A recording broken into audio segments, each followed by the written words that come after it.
Well, it's been over 6 months since I have published a podcast episode.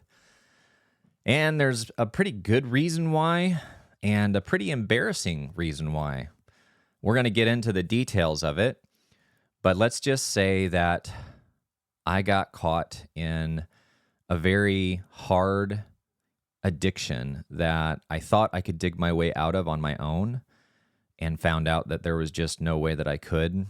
And so the journey of me getting clean from the addiction and getting back on the saddle of the things that I know that I am meant to do and that I am good at, this podcast being one of those things. We're going to be having several guests, and we're going to touch on that later in the episode, that it's a new evolution. This is the welcome back episode for me, for those of you that have been listening for a while. So without further ado, let's dive into a little bit of the story of what's been going on with me, and also an offer at the end of something that I feel that if you've been listening to this being your very first episode or been following me for years, that you may find a lot of benefit from. All right, without further ado, let's dive into the reasons that I have been gone for the last 6 months. Men, we are not simple, chest-thumping, rock-smashing, fire-starting barbarians. We have depth. We intensely feel. We are scared, yet brave. We love to have fun. We're imperfect and make mistakes. We're compassionate and loving. We are multifaceted. Let's explore the reality of masculinity together. I have been hiding, and that's probably an understatement, but it's the realest truth that I can give you as far as what I've been up to for the last 6 months. And there's reasons why, which we're going to get into today in more detail, because from what I've learned in that time of hiding is that I'm not alone in the reasons that I was hiding. I have not posted a new podcast episode in over 6 months, and there's a lot of factors to that, but the most shameful one, the one I've been most afraid to let people know, let the world know, is I had gotten caught into a very deep Kratom addiction. And if you do not know what Kratom is, it is a plant. And if you followed my podcast at all for the last few years, then you know that plant medicine, quote unquote plant medicine, has really helped me. It's helped me heal my mind in a lot of ways. I was propped up on some VA medications for mental health, and I used plant medicine, psilocybin specifically, to come off of those medications and to really begin rebuilding my life after my divorce. And so I've always had an appreciation for plant medicine, and the downside of that is with my personality, with how I'm wired, I got caught up in a plant that at the time I did not realize how addictive it was and how hard it was for me to shake that. And it led to this massive shame spiral where over the years, at times, I've struggled with imposter syndrome, feeling like a fraud, not fitting in, etc. And that was really why I shut down my coaching practice when I went through my divorce, because my internal dialogue was, how could I be helping someone else work through things when my marriage is falling apart, when I can't save my marriage, I can't do enough or be enough for that. And it got to a point where I shut it down. Well, similarly, it was different, but in a similar vein, my addiction to Kratom got to a point where I was feeling more and more like a fraud. Here I am with a podcast called Multifaceted Masculinity, and I'm having guests on, and I'm saying, come to me to learn about masculinity as I learn about masculinity. I've never said that I am the expert, end-all, be-all. Really, more than anything, I'm a student, and wanting to share what I learn and what I've found works for me, doesn't work for me. And it's much easier to share what works for me. Hey, focus on these things, than what doesn't work for me. and the things that I can be guilty of gravitating to or getting stuck in. And Kratom was one of those things that I got stuck in. There was a bottle, and one bottle, according to its label on the back, represented 2 servings. At the peak of my addiction, I was taking 8 to 9 bottles a day. And it got to a point where I would take 4 or 5, literally throw up because my body was rejecting it. I would throw up and then I would take some more. And what started as a pain management, and that's to loop back to what I was saying about plant medicine. I've got an old Marine Corps injury in my lower back that acts up every now and then. And when I tweaked my back, I turned to Kratom, and I thought, you know what? I've heard this is good. People are coming off of opioids and using Kratom, and did a little bit of reading, not nearly enough to justify, hey, I can use this as a pain management. Not realizing that it fires the same receptors, opioid receptors, as morphine. And the product that I was taking was using a form of the Kratom leaf that has been shown to be 40 to 50 times more, it fires 40 to 50 times more receptors than morphine does. And so I took it. I was like, man, I don't feel pain. I feel great. I kind of feel a little euphoric. Let me do some work. Long story short, that led to, instead of it being something that I'm managing my pain, it then became a thing of me running away from the detox of it. And I would try, I've quit smoking, I've quit drinking. I've been able to quit things when I put my mind to it.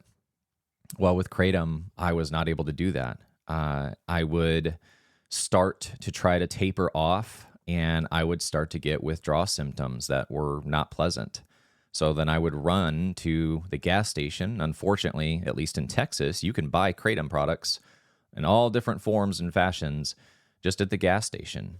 And the best way I've been able to describe it is, imagine if you had one of the worst flus that you can think of that you've experienced, and all you'd have to do is run to the gas station, spend $6-7, and that flu would go away. Well, that's kind of what happened to me. And just like with opioids, I needed more and more and more to hold off that flu-like symptoms.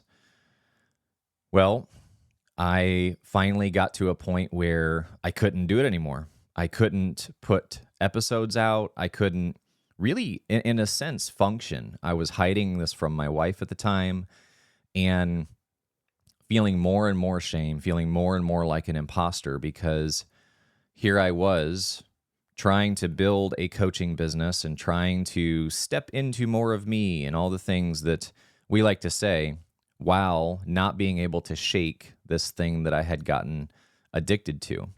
Got to a point where I was deep in self-hatred and felt like a complete imposter.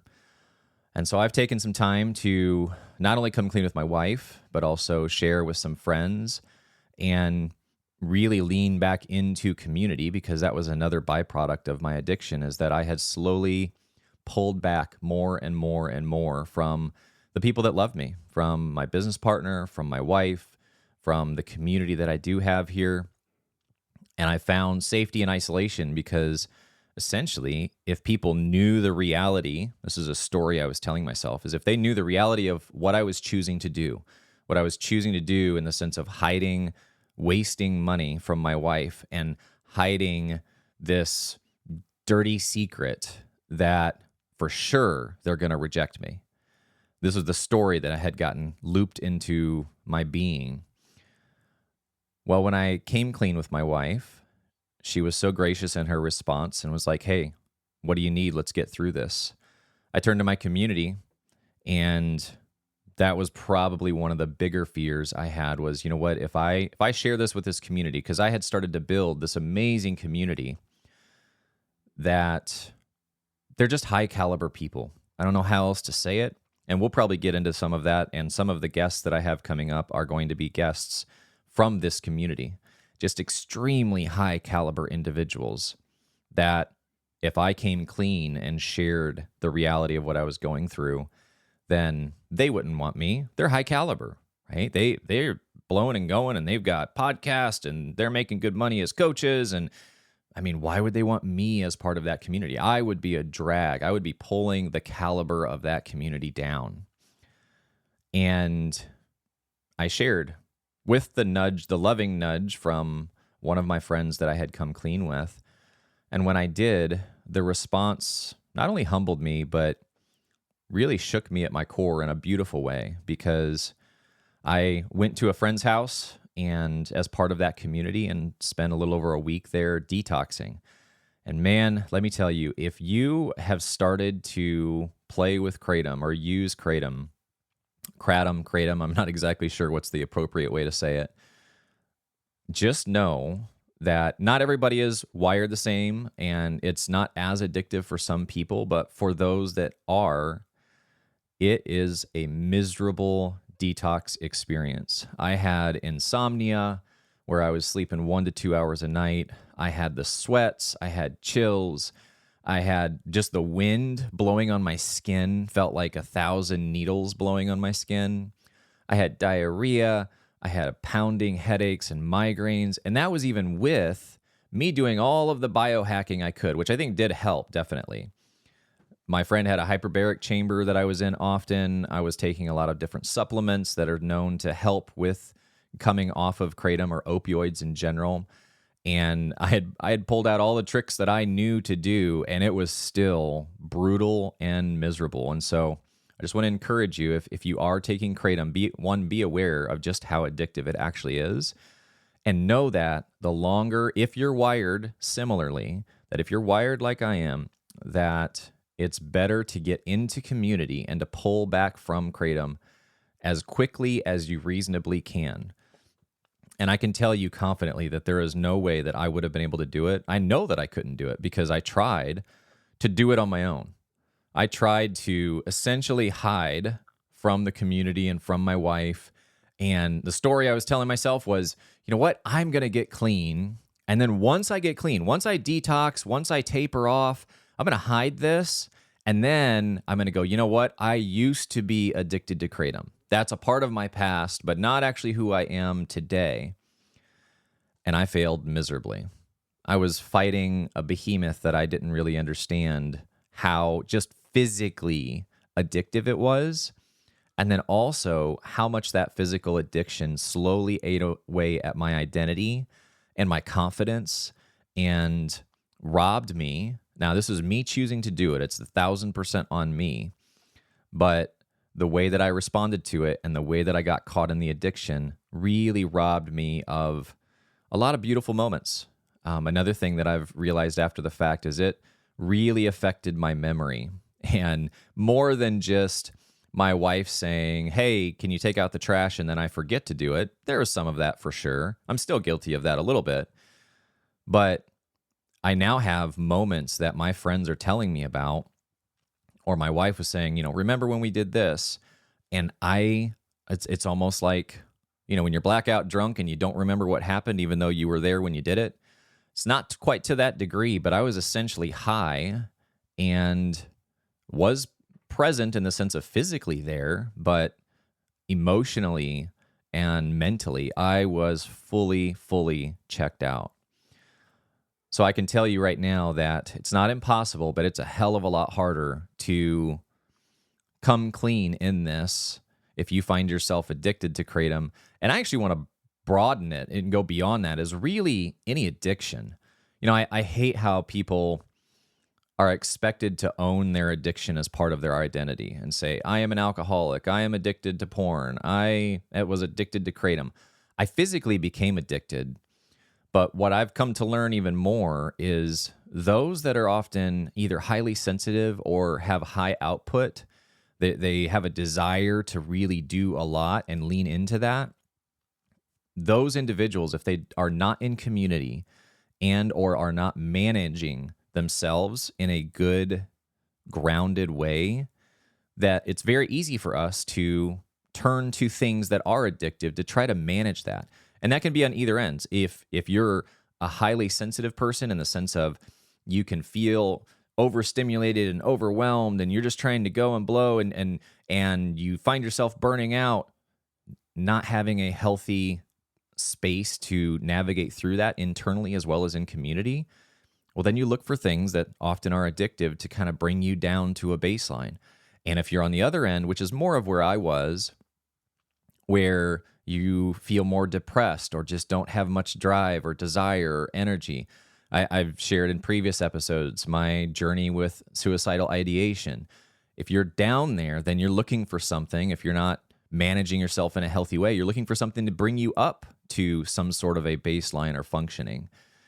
And so these last 6 months, I have been working really on cleaning up those messes in my life that I have made.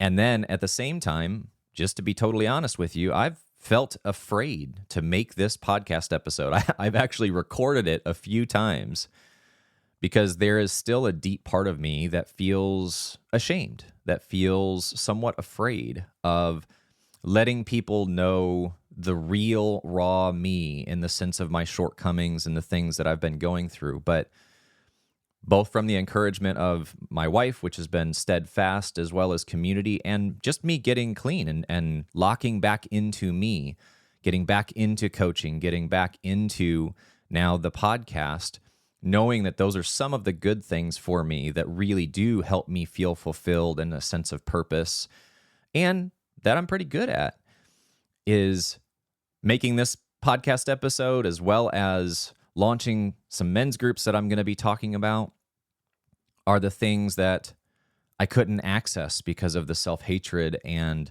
the shame that I was feeling.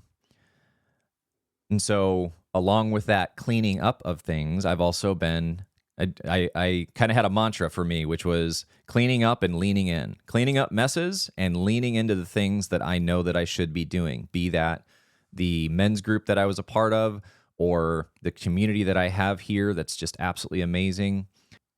And then really just setting weekly goals to get back on the saddle, to stay accountable, both to my group, but also to myself first and foremost.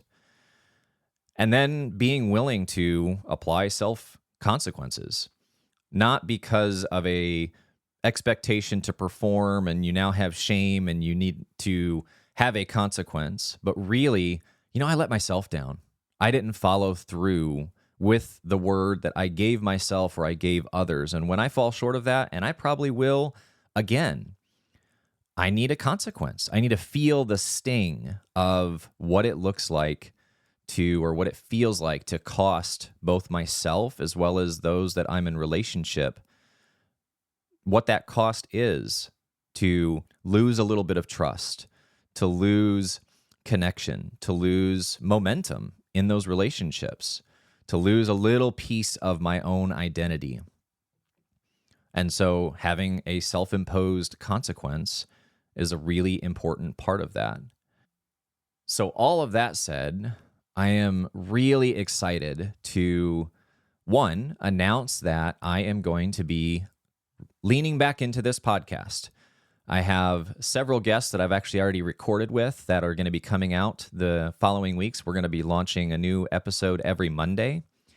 And I guess I'll go ahead and give a little bit of a teaser for a new series that I've been wanting to do probably for the last year and have been holding off on. And that is talking about masculinity from the feminine perspective.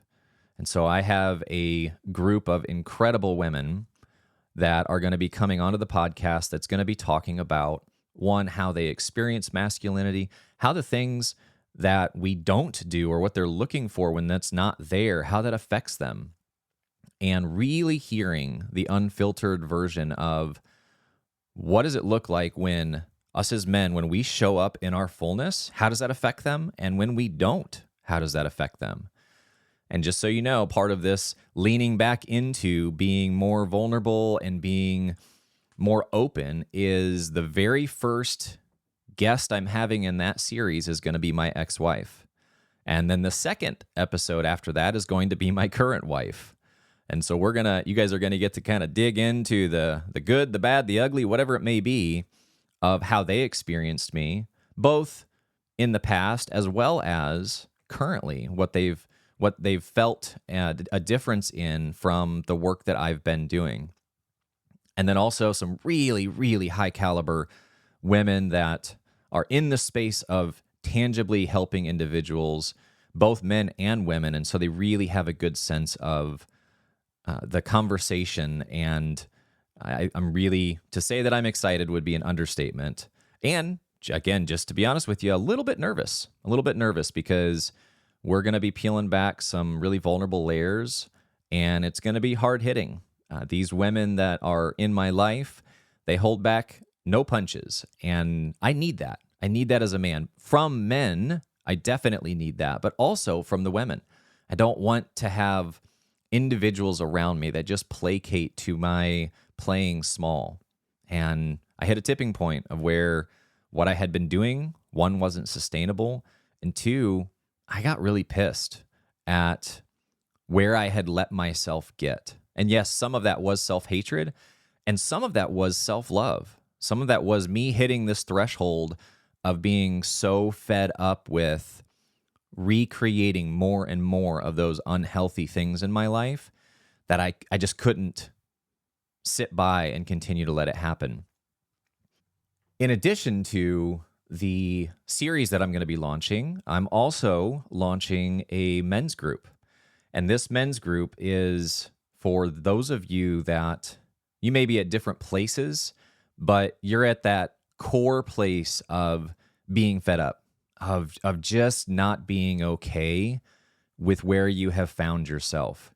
And these groups, we are going to be going deep. We're going to be getting real. We're going to be having fun, because I can be very guilty of taking my personal development so serious and really making it a lot of work and not juggling both the depth of the work with the fun and enjoyment of life. We're going to be mixing in a lot of those different elements and trying to move all of us closer to the name of my podcast, Multifaceted Masculinity. And so the group is called The Multifaceted Man. You can check out the link in the show notes, or just go to the multifacetedman.com to learn more about the men's groups. Or you can always reach out to me. I know several of you have my email or even my phone number. Let's link arms and be real with the fact that we don't always have it together. We're going to have hard times. But as men, we need each other to tackle all of the different things that make life not easy necessarily. You don't have to do it alone. You can get support, and there's lots of different men's groups out there. But if you've been listening to me for a while and you're feeling that nudge, then I would suggest you today, right after you're done with this episode, take action, go to the Multifaceted Man, and take that first step. I know for me, sometimes that first step, just to engage, was one of the harder things to do. Take that first step. I'll help you take the second step, and we'll go from there.